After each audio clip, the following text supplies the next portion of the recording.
गंगा जी की कमाई। यदि आप मेरी चैनल में नए हो तो मेरी चैनल को सब्सक्राइब करें, शेयर करें और लाइक करें।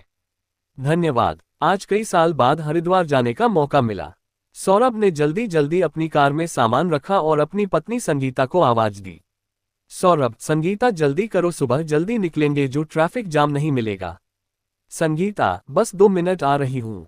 कुछ ही देर में कार हाईवे पर दौड़ने लगी। सौरभ, अगर जाम नहीं मिला तो 10 बजे तक हरिद्वार पहुंच जाएंगे।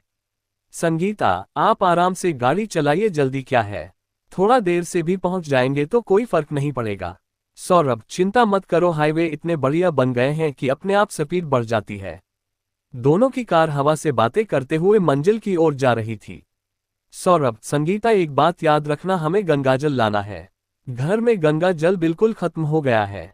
मैं भूल गया तो याद दिला देना। संगीता, आप चिंता न करें। वैसे एक बात कहूं, दिन रात की भागदौड़ से थोड़ा समय निकालकर घूमने जाना कितना अच्छा लग रहा है, वो भी गंगा में स्नान करने का सौभाग्य मिल रहा है। सौरभ, हाँ मैं भी सोच रहा था, कम से कम 6 महीने में एक बार कहीं जाना जरूर चाहिए, आगे से ऐसा ही करेंगे। चाहे कितना भी काम हो, घूमने का प्लान जरूर बनाएंगे। बातें करते करते दोनों अपनी मंजिल की ओर बढ़ रहे थे। रास्ते में एक ढाबे पर खाना खाया और कुछ ही दूर पेट्रोल पंप पर टंकी भरवाकर निकल पड़े अपनी मंजिल की ओर। हरिद्वार पहुंचते ही जो उन्होंने देखा उसे देखकर सौरभ बोला, सौरभ, संगीता, यहाँ का तो नजारा ही बदल गया है। इतने सारे पुल, इतनी भीड़, पहले ये सब कहाँ था। संगीता, हाँ सच कह रहे हो। दोनों ने एक होटल में कमरा लिया और वहां सामान रखकर हर की पौड़ी की ओर चल दिए स्नान करने। वहां काफी भीड़ थी। तभी उन्हें एक 7-8 साल का बच्चा मिला। वे उनके पीछे साहब साहब कहकर चल रहा था। सौरभ, क्या चाहिए तुझे, क्यों पीछे पड़ा है। बच्चा, साहब मैं एक ऐसी जगह जानता हूं जहां बहुत कम भीड़ है, आप वहां नहा लेना। सौरभ, अच्छा चल बता। वह बच्चा उन्हें पास ही बने एक दूसरे घाट पर ले गया जहां केवल 10-12 लोग नहा रहे थे। सौरभ और संगीता को बहुत अच्छा लगा। सौरभ ने उस बच्चे को 10 रुपये दिए जिसे उसने रख लिया। फिर वह बोला, बच्चा, साहब गंगा जल चाहिए तो बता देना। सौरभ, गंगा जल तो यहीं से भर लेंगे। वैसे तेरा नाम क्या है। बच्चा, मेरा नाम भोला है। साहब यहाँ तो सब लोग नहा रहे हैं, गंदा पानी है। मैं उस पुल से बीच धार में कूदकर गंगा जल लाता हूँ। उसके 200 रुपये लगेंगे। संगीता, नहीं नहीं, हम तो यहीं से भर लेंगे। सौरभ, वैसे बच्चा ठीक कह रहा है, यहाँ सब नहा रहे हैं, अगर बीच धार में से गंगा जल मिल जाए तो बढ़िया रहेगा। भोला, साहब आप 150 दे देना। वैसे भी सुबह से कोई काम नहीं हुआ है।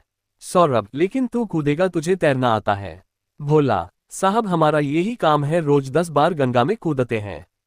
कभी आप जैसे ग्राहक मिल गए तो ठीक, नहीं तो गंगा में नीचे जाकर सिक्के, सोना चांदी ढूंढते हैं। संगीता, तुझे डर नहीं लगता कहीं डूब गया तो। भोला, नहीं, पेट पालने के लिए सब करना पड़ता है। साहब आप 50 रुपये दे दो, 100 जब मैं गंगा जल आपको दूं तब दे देना। आप देखते रहना, आपके सामने ही उस पुल से कूदूंगा। सौरभ उसे 50 रुपये दे देता है। भोला पैसे लेकर पुल की ओर भागने लगता है।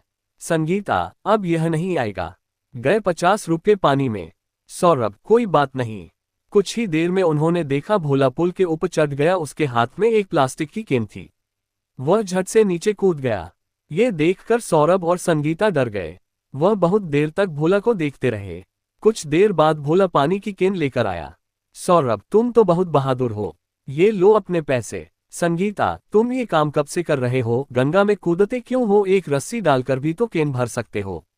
भोला, पुल पर पुलिस वाले हैं, वो पकड़ लेते हैं, उनसे छुपकर कूदना पड़ता है। रस्सी से केन वो भरने नहीं देंगे, क्योंकि फिर तो सभी लोग रस्सी डालने लगेंगे। सौरभ, घर में कौन कौन है। भोला, घर में माँ है और एक छोटी बहन है। माँ घरों में काम करती है। सौरभ, दिन में कितना कमा लेते हो।